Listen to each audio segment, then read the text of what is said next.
Our Inclusive Hiring, a Growth Strategy for Your Store. I am your moderator today, Mr. Sonny Brewer, Vice President of Member Relations and Education, and I will be introducing a great colleague, friend, and partner of Retail Council of Canada's Mr. Benjamin, who again I will read out his bio and MSAA's involvement in a little bit.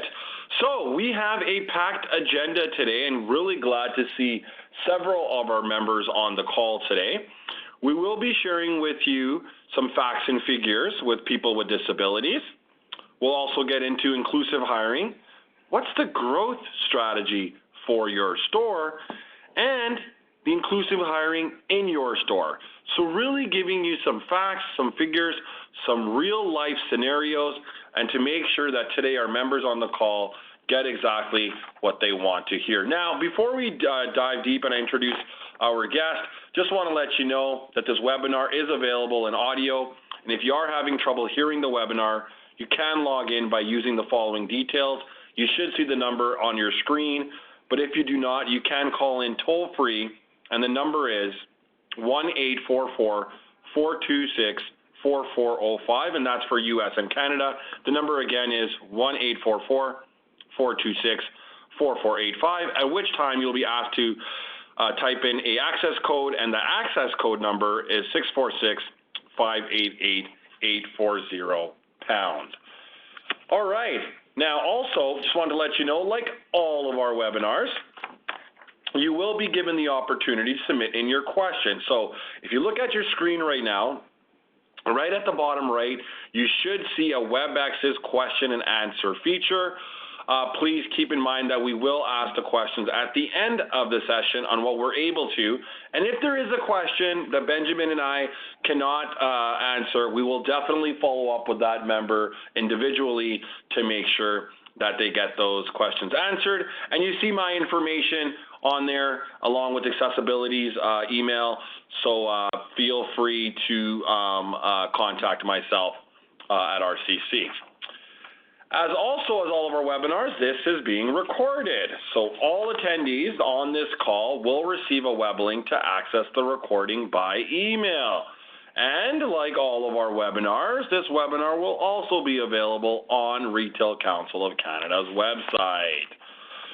Letting everyone know that this is our first webinar, and we do have our upcoming webinar next week, same time, September 26th at 1 p.m. Eastern, and next week I will be joined by Jeanette Campbell, who is the CEO for the Ontario Disability Employment Network, and it'll be part 2 of inclusive hiring, and she's going to do a deep dive on a growth strategy for your store. Now, I know we have many people on this call, including HR professionals, so definitely make sure you tune in next week.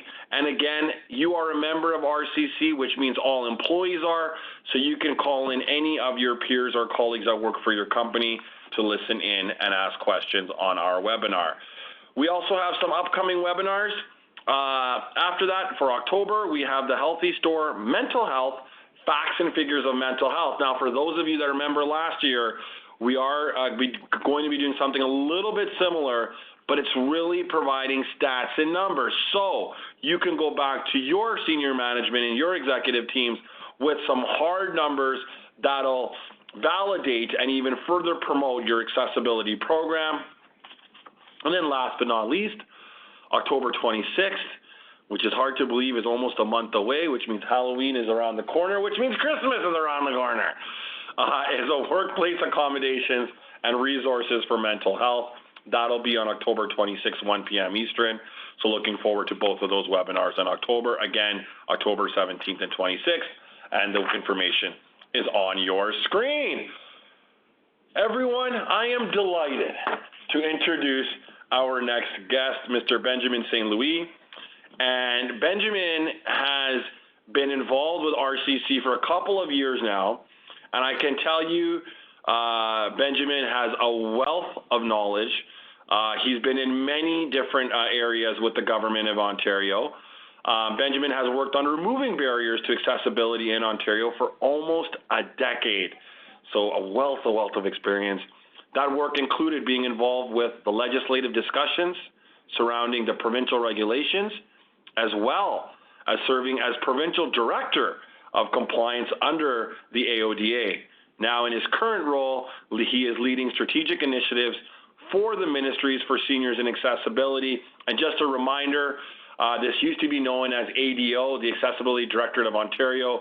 It is now changed with the new government with Minister Cho as MSAA, also known as Ministry for Seniors and Accessibility.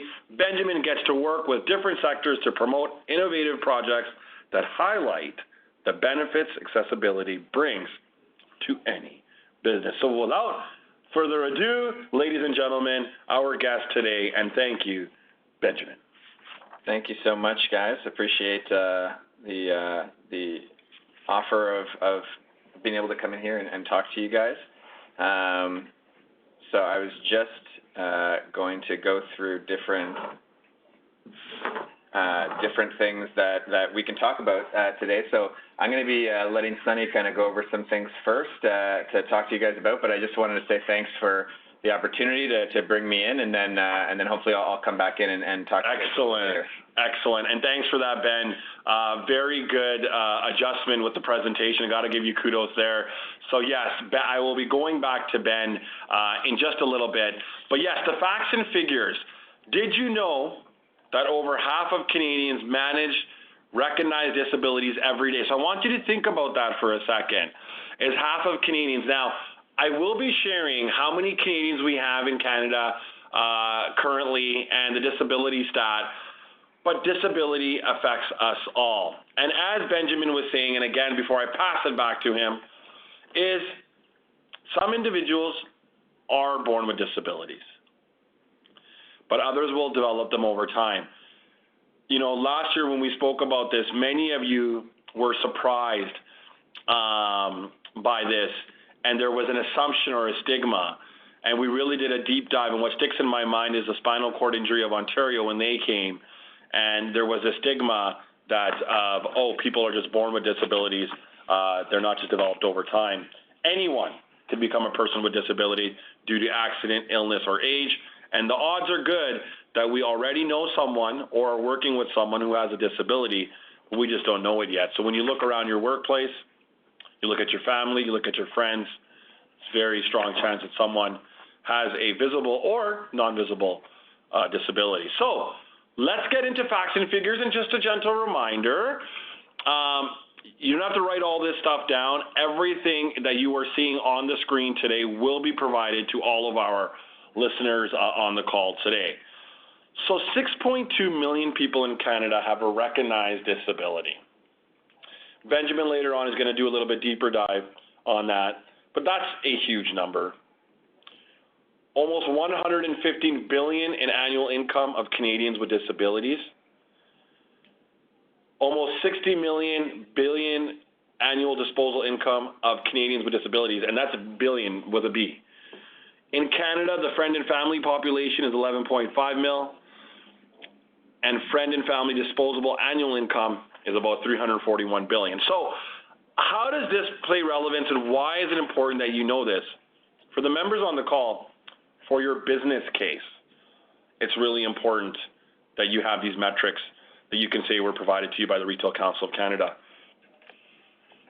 Benjamin later on is going to go over some stigma, some safety stats, and numbers, and a little bit more, but please pay attention to this one. This is definitely a great metric for when you're building a business case.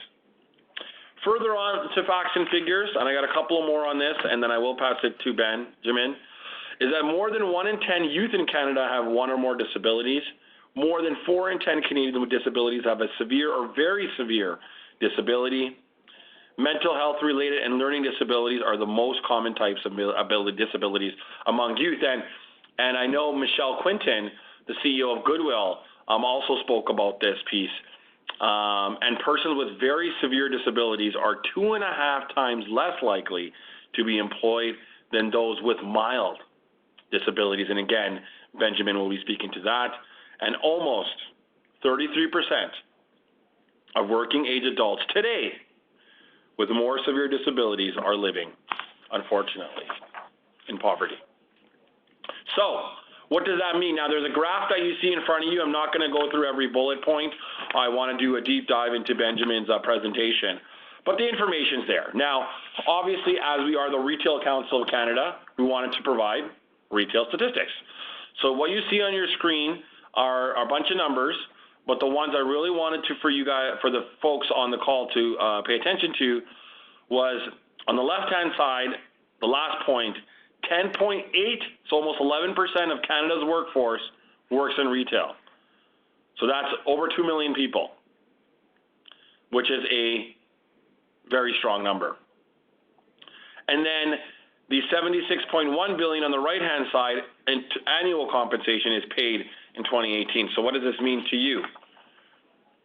On the next slide, you will see that we break it down into disabilities. So here we have visible and invisible. So visible disabilities, so things that you can see, observe.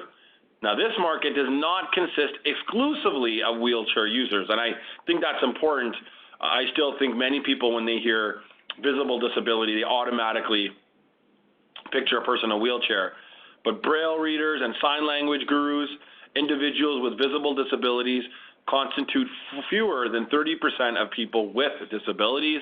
And then when it's invisible disabilities, so disabilities that you may not physically be able to see with your eyes, the vast majority of disabilities, so 71% of people with disabilities, learning or cognitive. So baby boomers, can't forget about them. People with disabilities are at a growing proportion of the population.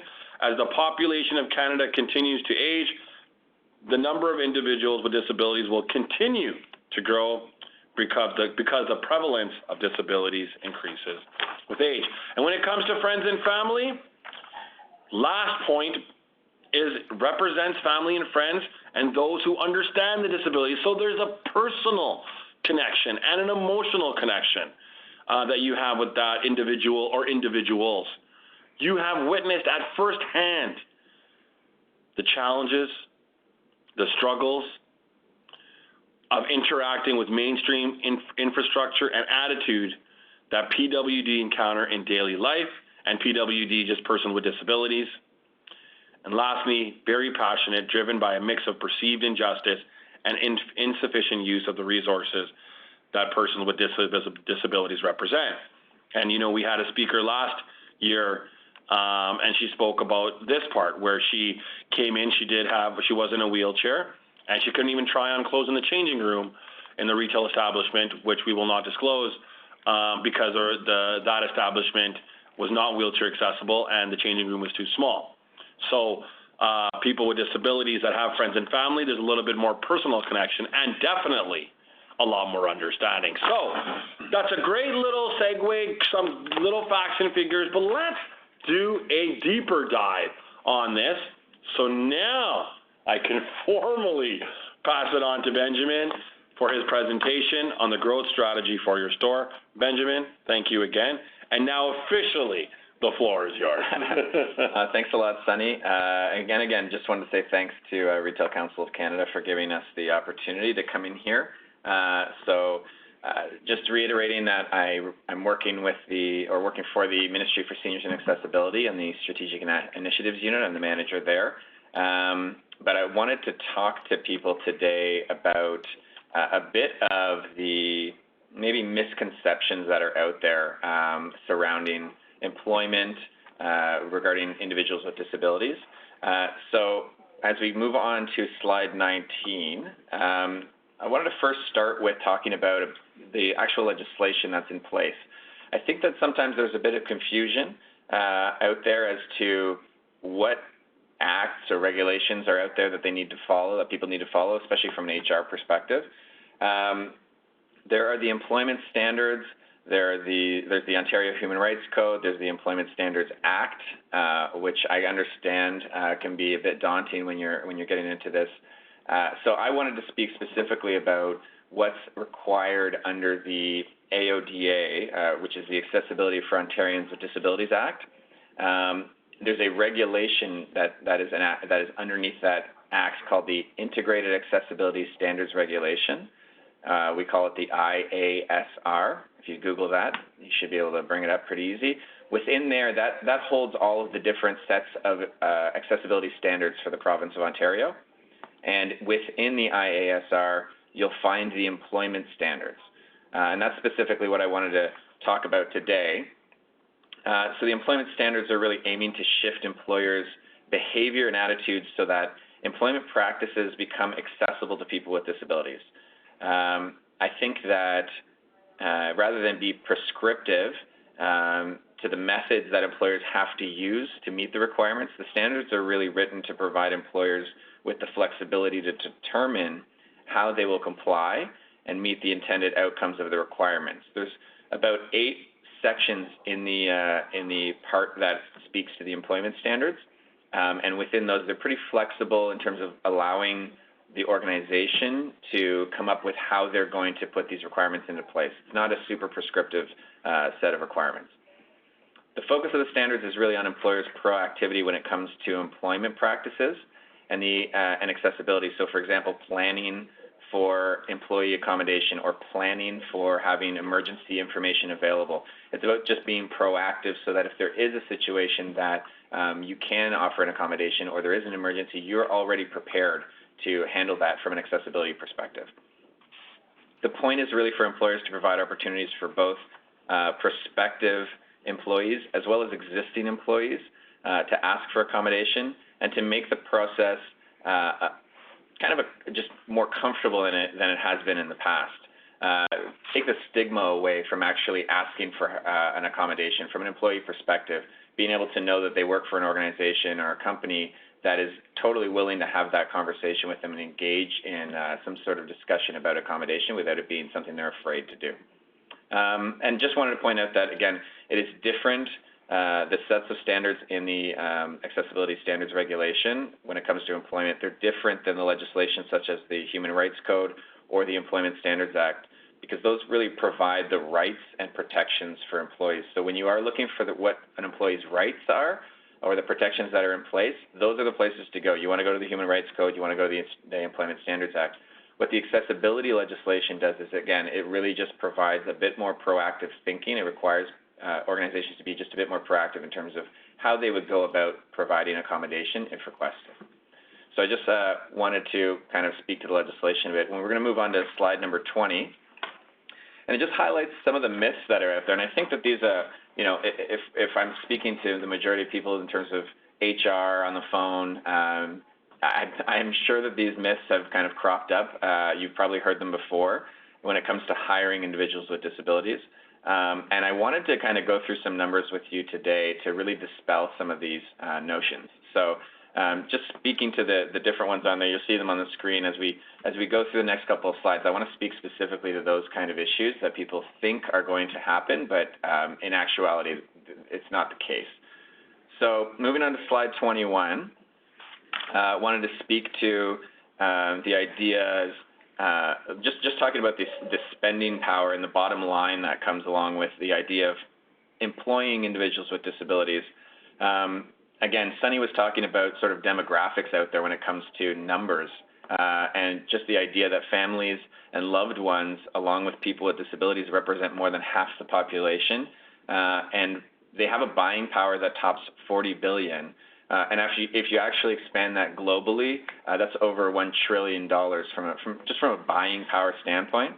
And research really shows that companies that invest in accessible employment practices reported a number of business benefits. Again, not just social benefits, but really economic business benefits. Let's get into that, Benjamin. It's a great point.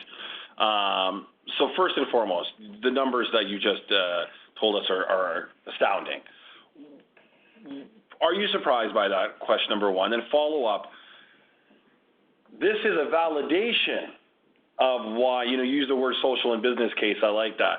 That it's not only the retailers or employers' social responsibility, but there's a business case that you have here for revenue for your business. Can you comment on those? Yeah, absolutely. And that's something that I don't want people to think is unique to just either retail or business in general. Right. You're talking about public sector. I mean, I work in government sector, and the idea of going and really highlighting the fact that this is something that we were speaking about baby boomers as a major demographic. That's a massive spending group that's out there right now that are all aging and starting to probably develop either mobility issues or maybe hearing issues or vision impairments. And this is something that, from a social perspective, yes, we all want to get behind this as an issue that we can address to make inclusion more of something that we as a society champion. But at the end of the day, also, from a motivational aspect, just from the bottom line, again, whether you're in the public sector or the private sector, the actual spending power and the weight that comes along with being part of that demographic is massive. And if you're trying to convince someone, a superior or one of your a CEO or someone to invest in this type of opportunity, I don't think that you have to go much farther than really highlighting the fact that there's a group just waiting out there to be catered to when it comes to accessibility. And when you have a loved one or a family member that is now able to gain employment because a certain company decided to hire them and give them an opportunity to really live their best life, as a family, are you not going to turn to that organization and say, I'm going to go buy their products? Right, absolutely. Like that, so when we say that it's not just the individuals that are affected, it's the network that they belong to in their social life that is also then affected by the fact that they're now gainfully employed. Right. No, and I agree with you. And I know Marcy's in the room too, and I just wanted to also give a shout out to Marcy Wen, our Manager of Education, who's assisting with this webinar today. You heard Benjamin say it, but it's not just the right thing or who they're connected with and having that, I'm going to go shop there because that employer respects people and hires person with disabilities, but it's contributing to your bottom line. So, it's a win-win-win. But the main thing is you are doing the right thing. Right. And you're benefiting from it. Yeah. And I think that, sometimes people will say, okay, well, yes, it might improve my bottom line, but what am I going to have to then deal with by bringing someone in like this? Are they am I going to have them quit on me? Is there going to be more cost? Are there going to be more cost? Am I going to have to deal with them every day in terms of just management? Are they going to get injured because I'm not able to support them the way that I should? There's a lot of then concerns that pop up, right? And I wanted to maybe speak a bit about those as well. Sure. So on slide 22, just wanted to talk about turnover. In terms of job retention, Stats Canada research actually shows that organizations with accessible employment practices had a 72% higher retention rate among people with disabilities than other employees that are able-bodied. That's 72%. That's not a small number. That's huge. So when it comes to retention, people that are able to find that employment with those organizations, they're going to stick around and they're going to be really invested in that organization. They're not just going to keep hopping. In terms of attendance, 86% of people with disabilities rate average or better on attendance than their colleagues without disabilities. Again, that's even higher than 72, right? They're showing up every day. Right. And I think that people underestimate the idea that if you're an organization that's out there actively promoting the hiring of people with disabilities, the buy-in that you get from that employee of being able to then come in and actually live out and work is something that we've heard from that community as being something that just engages them, right? They're then engaged to give you what they've got. They're going to come in. They're not going to call in sick. They're not going to jump to another job. This is something that they're really invested in. Right. And it's interesting. So it's not the first time that we've heard these safety stats. And, it's just amazing. I know we have many people on the call from legal, HR, health and safety, compliance. And, yes, you're absolutely correct, Benjamin. I can assume how some people in the public, when they hear disability or have someone visually or hearing impaired, liability comes in mind, right? So if I have a fire evacuation, will that person be able to get out safely? If I'm working in a restaurant in the back room and there's hot water or boiling water and someone's in a wheelchair, or slip, trips, and falls, any of those hazards, there's a stigma clearly of, they're disabled or they have a disability, therefore automatically they are a high risk.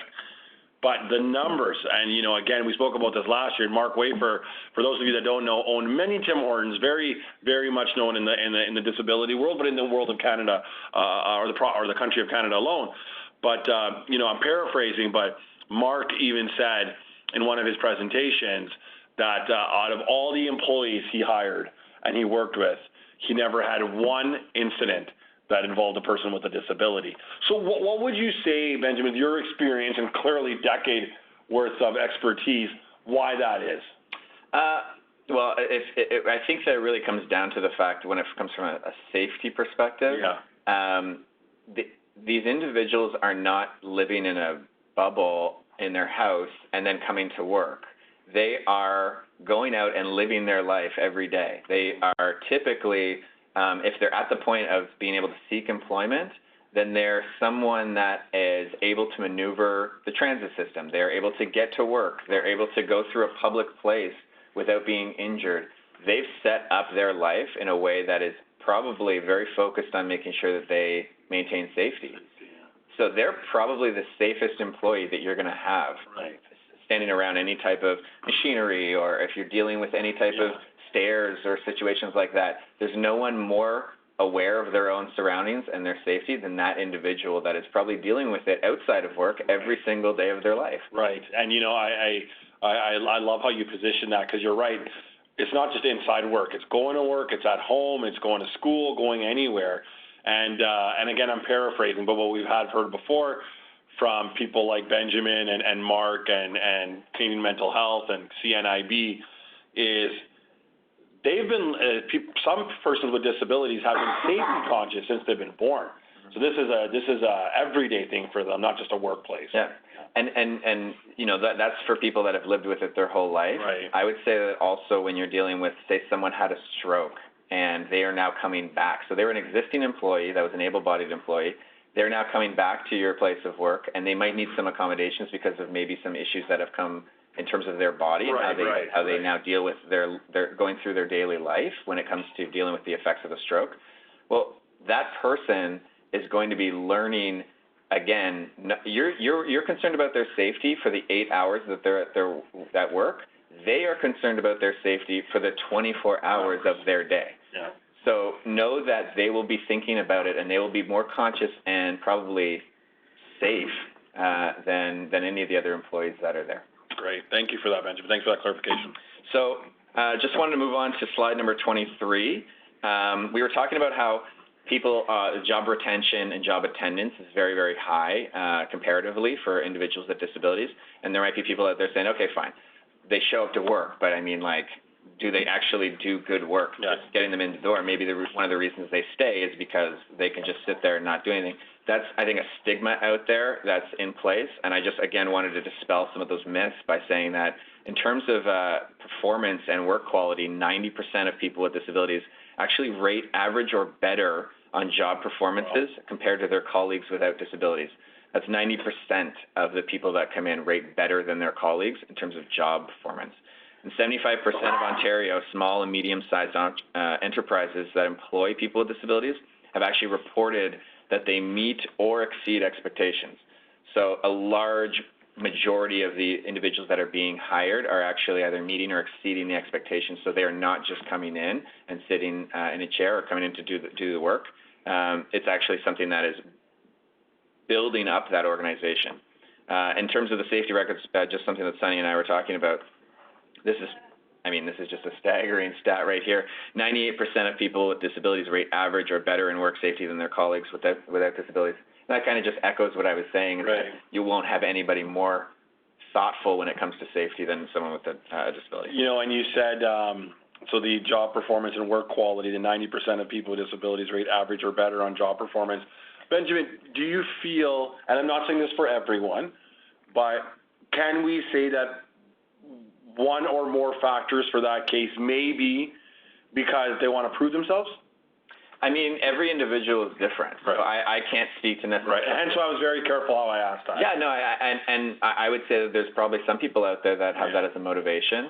I really do think that at the end of the day, everybody, no matter who you are, whether you're able-bodied or not able-bodied, doesn't want to just sit around all day, right? Like you want to get up and make sure that you are living some sort of productive life. You want to do things. You want to be engaged. Right. And I think that there are so many barriers out there to individuals with disabilities when it comes to being employed that, yes, some of it might be I want to prove that I can do this, but I think that some of it might just be I finally get to go and actually engage in the world, go and engage in an employment job, go out there and like actually start working and get some funding for myself.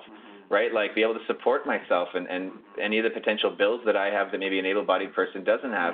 that's a strong piece of motivation to just get out there and be engaged. And I also think that that's something that we can all relate to, of wanting to go out there and actually be a part of culture and part of society. And so I see that as probably something that you'd want to chat with someone with a disability in this situation as to what their individual motivation is. But I would say that I'm not, having worked in this on this portfolio for as long as I have, I'm not at all surprised by these numbers. Yeah. See, and you aren't, because you've been in this space for a while, right? And I know I see some questions popping in, and we'll get to those questions later on. But for everyone on the call, this is very important to us at Retail Council of Canada. I personally have been involved in accessibility webinars for the last 3 years, and the message that we want to continue to send to our members is look at these numbers. You've heard Benjamin speak to them. He's going to speak a little bit more. But 90% of people with disabilities rate average or better. So you talk about your performance reviews and your strong performers. This is definitely a space to look at and not to ignore. You started off this slide by saying there are several stigmas still that exist. And that's what we're trying to do here with working with MSAA and other bodies, is really to remove that stigma. But, there's one thing about, removing is, Sonny, Benjamin, I get it. It's important. It's the right. It's great for social, but also for business. But we're showing you numbers. And by the way, these are numbers for Ontario and Canada. Yeah. These are relevant and they're current. Yeah, they're your neighborhood. They're your neighborhood. These are numbers that come from either the people that are spending money at your organizations, or the people that live next to you that are employed somewhere else maybe and are benefiting another organization that you could be tapping into. Right. Excellent. So just on slide 24, the last thing I wanted to kind of speak to was just the fact that research really does suggest that a more diverse work team creates a wider range of solutions to business issues and are actually probably more often than not more innovative and creative. And I think that that's something that we're all aware of. And when people hear the word diverse, again, just from my own experience, diversity tends to, I think, focus on areas or different, let's say, minority groups that are not anything to do with disability. Right. When people hear diversity, they don't think about disability as much as I think that they should. Obviously, I'm promoting this idea, and we have numbers to back it up, but the idea of having a diverse workforce is something that benefits everyone. It's a fair point. I can definitely tell you that many people, when they hear the word diversity, it goes to race, color, religion. But you make a great point there. It's all inclusive. And it's really just about having someone with a different perspective. And you have someone there that's going to be able to, if you have 5 people in the room that are all going to think about the same problem in the exact same way, you're not going to get a myriad of solutions. You're probably going to get one type of solution, because it's one way of thinking. You get other people in the room that are going to be able to actually speak to this. You hire someone with a disability, especially for retail organizations. Guess who's going to be able to bring up ideas that you probably didn't think about in terms of how to access your goods, your services, your facilities? That's going to be maybe someone at the table that is thinking that way every day. Because that's what they have to do every day. So I just think that it's a really interesting piece to add to your team. All right, so now we're going to get into a little bit of inclusive hiring in your store. And this is, I'm going to speak to this a little bit. I'm going to ask Ben just to comment on a couple of things, and then we will open it up for questions for Benjamin and I. So, inclusive hiring in your store. Where do I go if I want to hire a person with a disability? Now, on your screen, you will see 4 companies or employers that we have recommended. Now, just an FYI, all of these members in one way, shape, or form have worked with RCC, be it through webinars or with Marcy. I'm looking at Marcy, she's nodding her head yes, which is great. So what we're trying to do at RCC is not just have people like Benjamin from MSAA speak or us, but to give you those resources. Because listen, everyone on this call today, you can't do everything. But guess what? There's already associations and employers out there that are willing to help you. So the first one, Discoverability Network. So this is, their key deliverable of Ontario's employment strategy for people with disabilities. This is a great piece. They have a free, I'll say that again, free, so no cost, online portal to link Ontario business directly to people with disabilities. And their focus, their goal, their initiative, their vision is focused on connecting more people with disabilities to rewarding jobs and more employers to new talent that can help grow their businesses. So you heard Benjamin earlier talk about and give actual real-life numbers and metrics on this. So feel free to reach out to them, and also the Employment Ontario tool. So we're talking the Ministry of Training, Colleges and University here. But if you do get a chance, definitely check out the website. It also connects people looking for work with employers looking for workers by location. So this employment and training services search engine enables users to tailor their training, apprenticeship, or employment criteria that best fits their needs. So this goes a little bit deeper. So there's different things that are in retail, and I'm going to stick to retail, even though you heard Benjamin say this does apply to all of Ontario, but given the fact that we are Retail Council of Canada, warehousing, cashiers, front end, back room, stocking, merchandise, all roles in retail, which all can be supported by something like the Employment Ontario tool. The second last one, the Ontario Disability Support Program, so employment services. Now this one, if you do get to visit them, you can actually see they have a list of all 150 Employment Ontario Disability Support Programs, and then users can search. You know, you want to search it by city, by which area you're in, it can definitely help. And for those employers that have many locations and those remote locations that are not in the GTA, so I'm talking about the North Bay, Nepean, Mattawa, Capreol, if you ever heard of those little towns, great towns, but sometimes it's difficult to get people to apply or to reach people to get employed in your store. This will definitely connect you with that. And the last piece is the Dolphin Digital Mentoring Day. And for those of you that remember, we actually had the team from Dolphin speak last year on this. And they have a great program too, just like the other three that I mentioned. So they're supported by the Enabling Change program. They connect job-ready candidates with disabilities together with potential employers. So they really don't just say, here you go. Yeah. They actually make that connection, set up the interview. Do you need any accommodations? They make that happen. And again, it's really to make that bridge with that employment gap and to make sure that we have a fair and equal opportunity employer. I see Benjamin wants to say something. So yeah, just about Dolphin Digital Mentoring Day. That's going to be coming up fairly shortly. I think it's happening in October. So if you are interested in that, reach out to them and they'll definitely connect you. The good thing about the mentoring day is it's mentorship. You're not actually hiring someone. It's about bringing someone in to just mentor them for a day. So someone with an individual with a disability will be brought into your workplace, and they will just you'll mentor them for one day, show them around, show them how to do the work, what you do there at your business. And for people that are maybe a bit apprehensive of don't know what they're going to get into. Yeah. This is a really good just first step to say, hey, like, this is just literally a meet and greet, right. Really without having to just straight up hire someone, right? Yeah. So I think it would be a really great idea. I'm happy that you highlighted that, Benjamin, and thank you for doing that, because you're right. It's that, there might be a little bit of trepidation, there might be a little bit of hesitance, or from the candidate's perspective, right? Here we are talking so much about hiring and the employers. We've got to look at it from the candidate's perspective too, and that person with a disability, they might be nervous too. It's a good little, what I like to call the soft approach, so you know fully what you're going to get into, so there's no surprises. Before we get into questions, Benjamin, let me ask you this. You've been in this game now for a decade.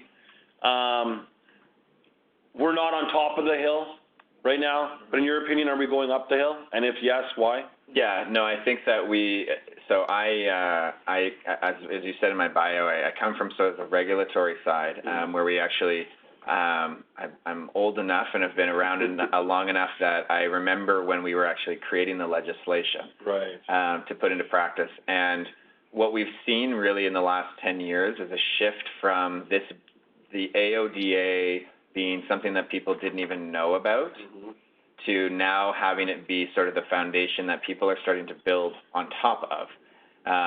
So whether it comes to employment practices, or just even the way that people provide information, the way that organizations and retailers connect with their customers, all of that is really starting to become more accessible. People are starting to realize that this is, again, what we were speaking about in terms of the bottom line. It's beneficial. it's beneficial for everybody. There's really not a downside to doing this type of activity. So I think that over time, like you said, we're not where we need to be. Right. But I do think that people are starting to finally say, okay, the AODA, rather than the AODA being the mountaintop, the AODA is actually just the base where you can build something on top of. It's the foundation that we can really start to build bigger things on, and really it's saying, so for example, the employment standards and the integrated regulations say when you post a job posting, just have a sentence there that says, hey, if you need accommodations, just let us know. Right? And how you do that and how you phrase it is totally up to you. Right. The requirement is just saying, hey, just let us know. Well, there's people that are starting to go beyond that. There's organizations that are starting to go beyond that and actually put postings out there specifically saying, if anybody with a disability is welcome to join. Like, they're starting to, just the way they speak about it is, it's not so much just, we have to slap this statement on here because it's an HR rule. Right. It's something that people are actually starting to buy into, and it's encouraging to see that, and I think that we're trending in the right way. And that's a great example, and that is validation of things moving forward. Yeah. I like how you said it's always HR, it's the right thing to do. And you're right, Marcy and I, and here at RCC, and I'm sure at MSAA, and with your experience in tenure, Benjamin, you've seen, they're getting very specific. Accommodations with, if you need a person to assist you, wheelchair, hearing, visual, and not even just meeting at the employer if they want to meet someone else somewhere else where it's more convenient for the person with disability. So, you're seeing that a lot more, which is telling us that not just us, but all the work that we're doing collectively is working. Yeah. So that's a great plus. So excellent. Well, Benjamin, let's get into the question and answer time. The first question is for you. So the question reads as follows. So Benjamin, you had shared many stats and statistics and numbers, which was great. We really appreciate it. I will definitely be sharing this with my employer. How were these numbers generated? Right. So we have a team in terms of the ministry that goes and looks at basically they do jurisdictional scans and they look at Statistics Canada. So the majority of what we're getting is from Statistics Canada.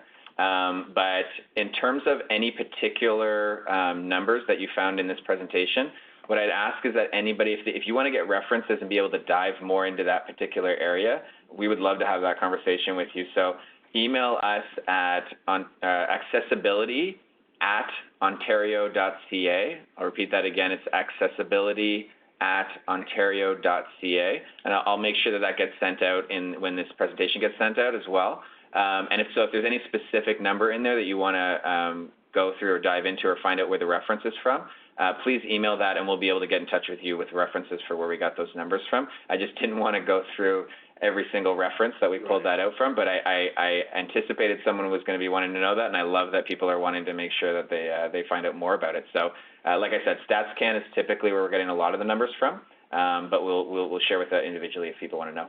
Excellent. And just again to reiterate what Benjamin has said, you will see it on your slide. We'll also be sending it part of our follow-up to all the members with all the contact information. And you can always reach out to Retail Council of Canada. Obviously, we will forward you to Benjamin or someone on his team. You mentioned question number 2, again for you, Benjamin, you're the popular guy today. You mentioned that in different legislation, such as Ontario Human Rights Code or Employment Standards Act, does one or either supersede one another, or is it just different in general?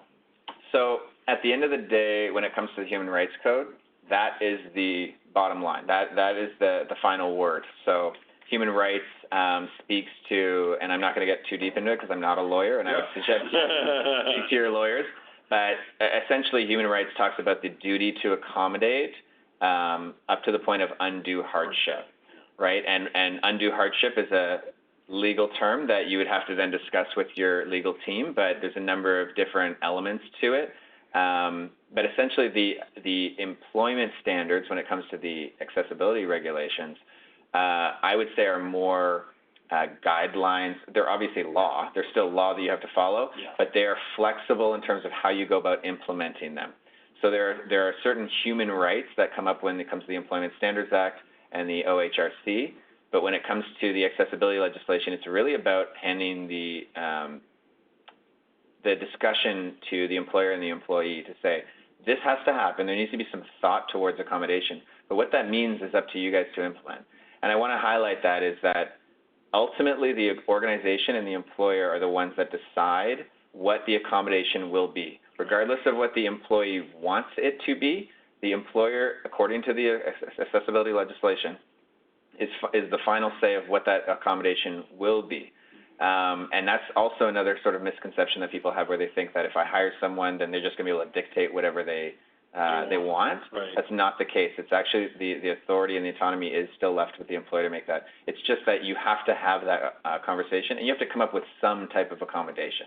But what that actually looks like is totally up to the employer. Again, just a wealth of knowledge. Those were the two main questions that we had. Now, I know this being my, I think, 30th or 40th webinar, that many members like to send an email after the webinar, which is fine. You digest the information, and you have our commitment on the call today that if you do choose to use that option, definitely email myself or Marcy or Benjamin. And if it does come to RCC and if we cannot answer, we'll definitely contact people like Benjamin or the MSAA. So listen, before I ask you for your final thoughts, Benjamin, you have a wealth of knowledge. You can just tell the way you speak, you're passionate, you definitely know all your stuff, and you're very, the examples that you're giving are real life examples. So on behalf of Retail Council of Canada, Benjamin, thank you so much for joining us. But before I officially end the call and just do some last comments, what are your final thoughts? I first of all, I just want to say thanks again for having me here. Retail Council of Canada and the ministry really have a great relationship, and I love coming back and chatting with you guys. I wanted to really just make sure that people understand that there's a bunch of numbers out there that we can go through, and we have gone through today.